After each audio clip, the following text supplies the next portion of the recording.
The year is 1981, underground in West Berlin, Platz der Luftbrücke subway station.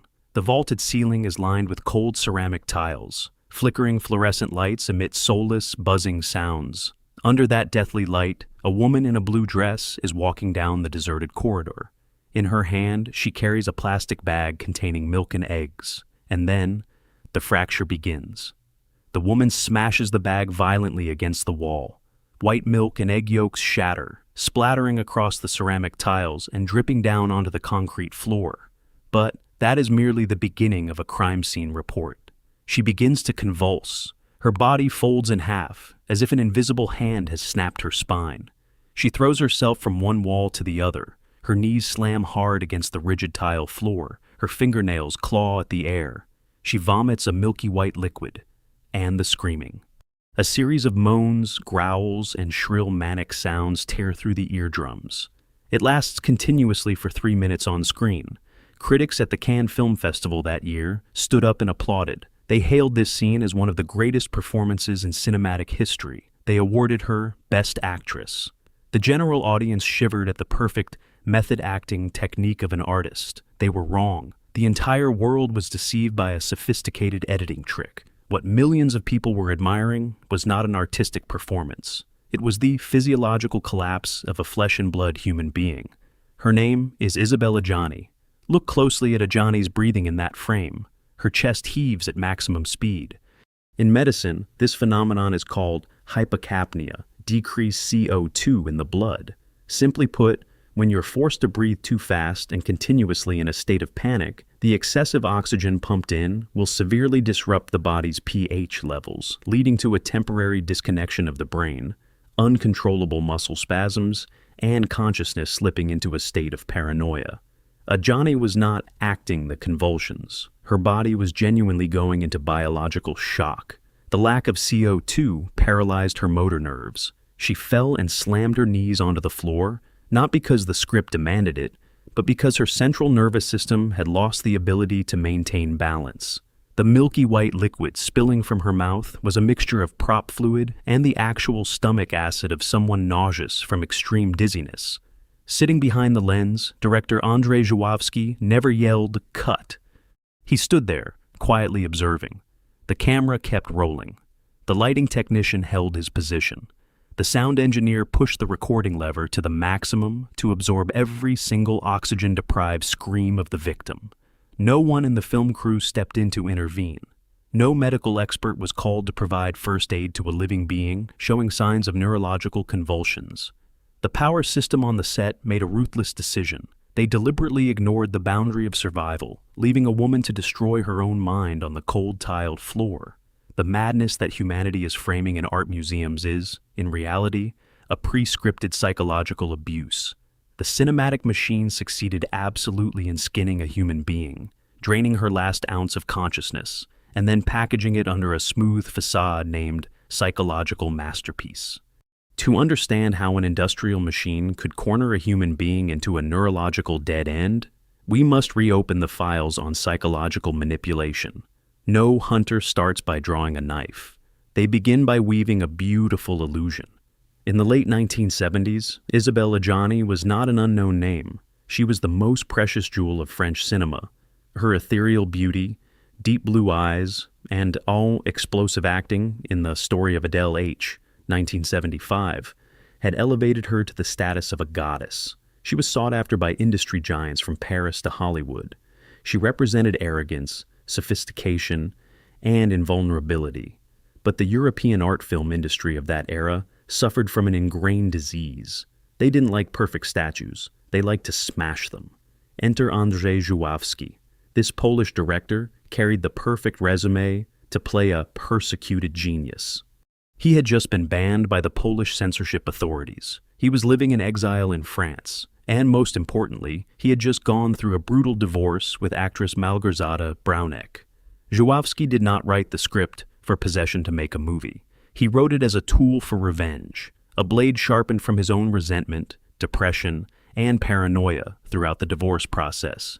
He needed a host to implant all that psychological poison into, and he targeted Adjani. The pre-production phase took place under a fog of academic terminology. Żuławski approached Adjani not with crude commands. He utilized auteur theory. Roughly understood, this is an ideological shield that canonizes the director, granting them absolute power on set, turning every bizarre demand into an artistic vision, thereby entirely exempting them from legal and moral responsibility toward the workers. He called this project a deep dive into the ego. He promised a work that would tear apart conventional cinematic molds. The elites of the industry immediately played along. The French studio Gaumont poured in funding. European art film investment funds nodded in agreement. The media began to weave the image of a historic collaboration between the brilliant exiled director and the great muse. The illusion of a free creative space, where boundaries were broken, completely obscured the scent of toxicity. The contract was signed. Adjani believed she was embarking on an artistic adventure, a worthy sacrifice to reach a higher echelon in her career. She had no idea that her signature had legitimized an industrial-scale grooming, psychological nurturing for abuse process. There were no clauses stipulating the protection of mental health. There was no psychological consultant on set.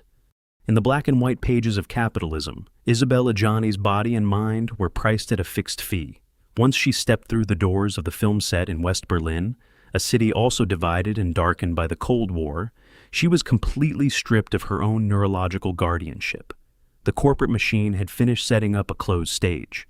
There, Żuławski had absolute power to play Lord.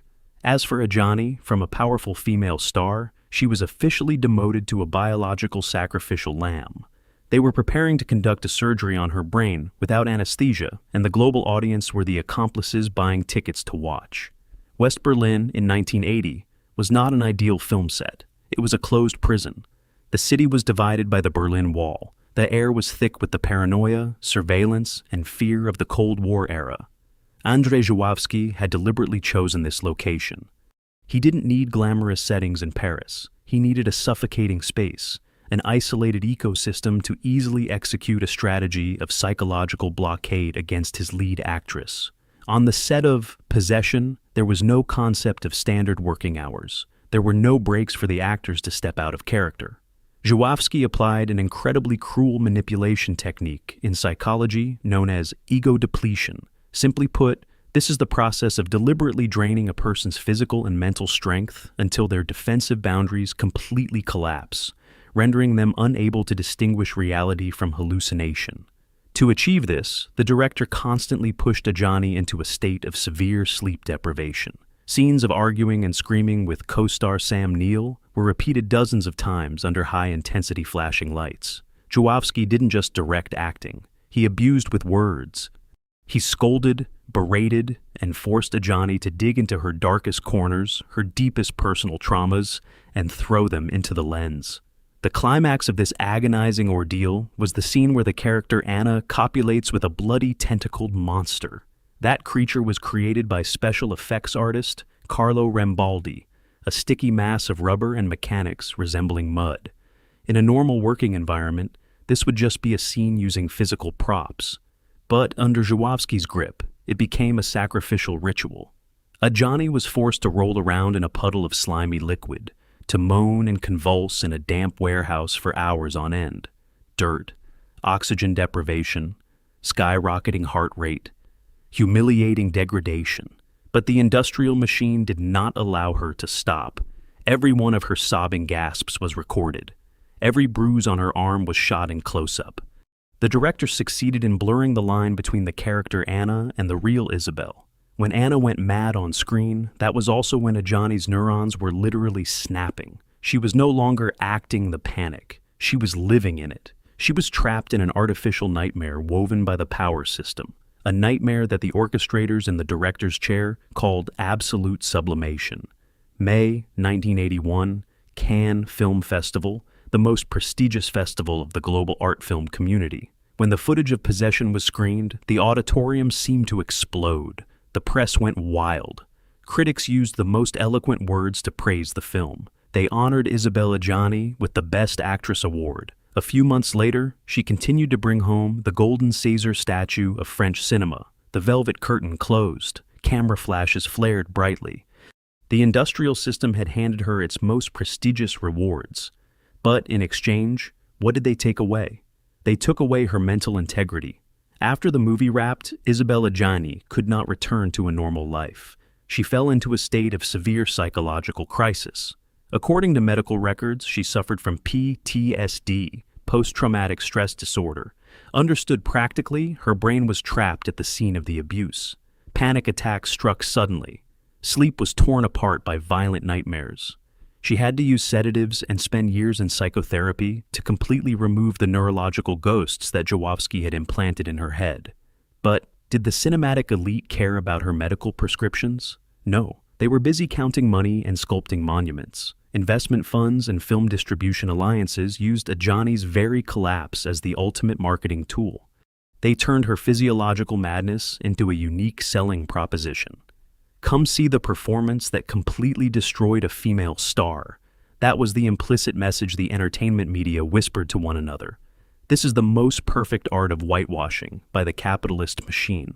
They created a toxic concept called ultimate devotion to art to cover up violations of basic occupational safety standards.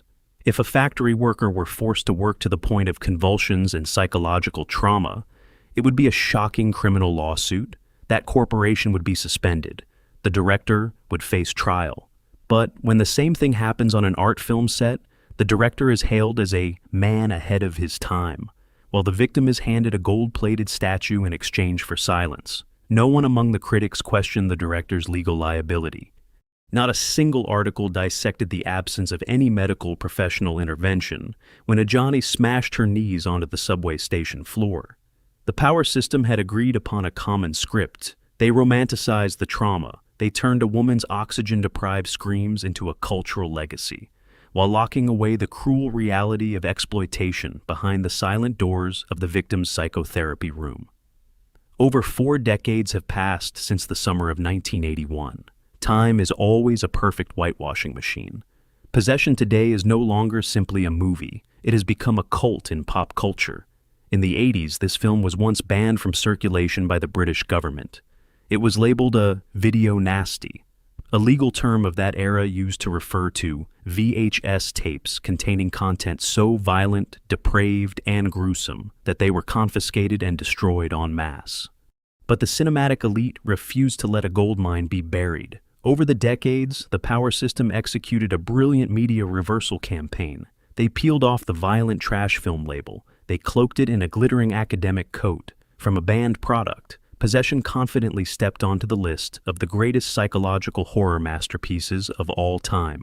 Independent film distribution alliances began releasing 4K digital restoration versions. Limited edition Blu-ray box sets are sold on the market at exorbitant prices. Audiences pay to buy panic. The derivative cash flow from image rights continues to pour into the accounts of the owning corporations, despite director Andrzej Żuławski having passed away. But the utmost cruelty does not lie in the financial reports. It lies in how Isabelle Adjani's legacy is minced and consumed in the digital age. Open any social media platform today. You will easily find Adjani's convulsion scene in the subway station.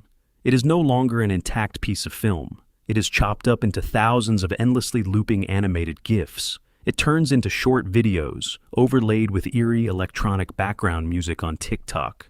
Film students and movie analysis vloggers call it the pinnacle of method acting. That is a process of the commodification of trauma. Simply put, the ultimate pain of a human being is shredded by the media system into tiny pieces, repackaged as fast entertainment content, and sold for engagement. Modern audiences sit behind screens, chewing popcorn while admiring a woman physiologically crumbling, and they call it visual art. None of those clicking like or share know about the victim's medical records. Years after the film wrapped, Isabelle Adjani broke her silence in a few rare interviews. She admitted that Possession was not a movie, but a near-death psychiatric experience. She had to spend countless years in medical therapy, using intensive psychological interventions to re-establish her cognitive boundaries. She swore never to take on a similar role again, because you cannot survive a true madness a second time. She proactively cut off all contact with Żuławski completely. But that confession is too faint compared to the noise of the industrial machine. When an actor speaks up about her pain, the filmmaking world immediately brushes it aside as a woman's complaining. They only like to remember the image of her holding the Palme d'Or at Cannes. The entertainment system's tribute is essentially a gold-plated muzzle. They wrap Adjani's neurological trauma tightly in winged words of praise, ensuring no one has to bear the legal responsibility for intentionally pushing a human being into a state of acute nervous breakdown. Andrzej Żuławski is inscribed in cinematic history as a master of madness. But what was his true talent? It was the ability to exploit a woman's brain to the very limits of survival, wringing out her final drops of consciousness on a cold, tiled floor, while remaining lucid enough to order the camera to keep rolling. Cinematic history is often written by the winners at film festivals, but the medical truth lies behind in the nightmares and sedative prescriptions of the victim. The next time you see the image of Isabelle Adjani wearing a blue dress, smashing a bag of groceries, and convulsing violently under the flickering fluorescent lights of the subway station, do not applaud. Do not praise it as a masterpiece of performance technique. Look straight into her white eyes and listen to her oxygen-deprived breaths. That frame is not a grand stage. It is a crime scene report. A cold, sharp piece of evidence recording the exact moment a human being was completely stripped of control over her mind, chewed up and spat out by the power system, merely to serve the megalomania of an individual and the cruel entertainment of a whole world.